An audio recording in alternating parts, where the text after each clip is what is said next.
I originally came in undeclared as a freshman, and then during my sophomore year I decided to declare pre-med in chemistry. And the minor in Arabic I always planned on because I have a background. Half my family is Egyptian. So I always kind of grew up knowing the language, but I wanted to take formal classes to improve my speaking. And she was interested in continuing to study Arabic. So afterwards, when we developed a minor and a major, she decided to go for a minor. My professor that encouraged me, his name was Yahya Al-Layuni, and he always emphasized how he thought studying abroad would help me both learning the language at that moment and in the long run when I'm trying to fulfill my goals after my undergrad. So he'd always try to incorporate small pieces of Morocco in his teaching to further encourage students to go there and experience it themselves. Education doesn't end with the classroom. So if you want to be an educated, informed person, you have to go outside the classroom. And I see it's like our job to provide these learning experiences for our students to grow professionally, academically, and as people, to become responsible global citizens. So when you do the study abroad experience, you discover yourself as much as you're discovering other cultures. You know, for students to have the opportunity to go to a foreign country, many of them it's their first time, maybe their first time flying on an airplane, to go to a foreign country where the culture is different, maybe the language is different, and to study, it's pretty daunting. You know, I've seen students really get challenged by, you know, sort of testing what they have really far outside of their comfort zone. So that's really neat, and to see that, I think justifies, you know, the existence of the PEG grant. So I was pushed to apply for the PEG grant by Yahya Al-Layuni, my professor. And I think it's because he saw that the reason I pushed off Morocco to my senior year is because I never saw it as an option.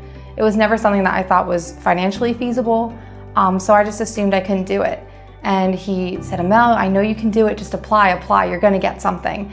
I did help Amel by writing her a letter of recommendation for the PEG grant, and I think that made a big difference in terms of how she decided to go on this trip and complete this experience successfully. The need for the PEG grant is one of the reasons my wife and I, you know, have decided to try to get back to Bloomsburg. Study abroad and foreign travel seems like a real luxury and maybe sort of outside the realm of possible for a lot of these people. To be able to put just a little bit of juice behind that to help that happen is good. It's an extra sort of bonus thing that I think students and parents maybe don't recognize it up front how beneficial it's going to be. They certainly recognize after it happens how beneficial it is. The day that I got the PEG grant, I cried. And I told my mom, and I was screaming, saying that I got a grant, I can go to Morocco. And it was just a very exciting time.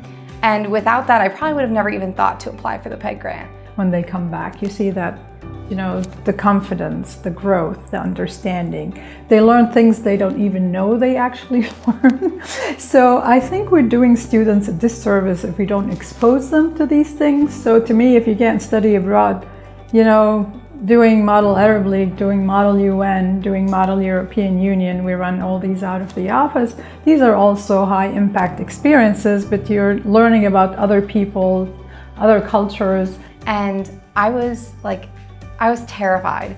I was terrified that they weren't gonna know English and they were gonna be mean and the food was gonna be bad. Like, there were so many concerns that went along with it, but I could not have asked for a better host family my entire life. They were so kind and generous. And they always said that I could come back, and they offered their homes to me because we just had such a connection. And I think that's probably one of the best things about Morocco. In Amel's experience, I think that her experience really gives her a unique perspective in her future career plans because it's related to her future and it's also giving her a well-rounded experience. So she's not just taking classes in a lab. She's actually gaining hands-on experience in another country and really going to be able to apply that experience to her future. And to sort of get all those first-time jitters out of the way and to have the opportunity to build that confidence, you know, that your skills can work, that you can figure it out in a country where there's a different culture, maybe a different language, sort of unknown things that you need to navigate. you know, to get that behind you and to build the confidence to be able to do that, imagine having to do that for the first time with your employer, and you have to make a great first impression, maybe in a business setting, and try to process all that stuff. My sense is that these students are much better prepared for having had this experience in college. If it's a financial issue, they can work through it with you. By grants, scholarships, you just have to put a little bit of work in. And if you think you don't have enough time, there's always enough time for a study abroad experience, because it really did create such a dynamic learning environment that you just can't learn here at Bloomsburg. You know, it's its own experience.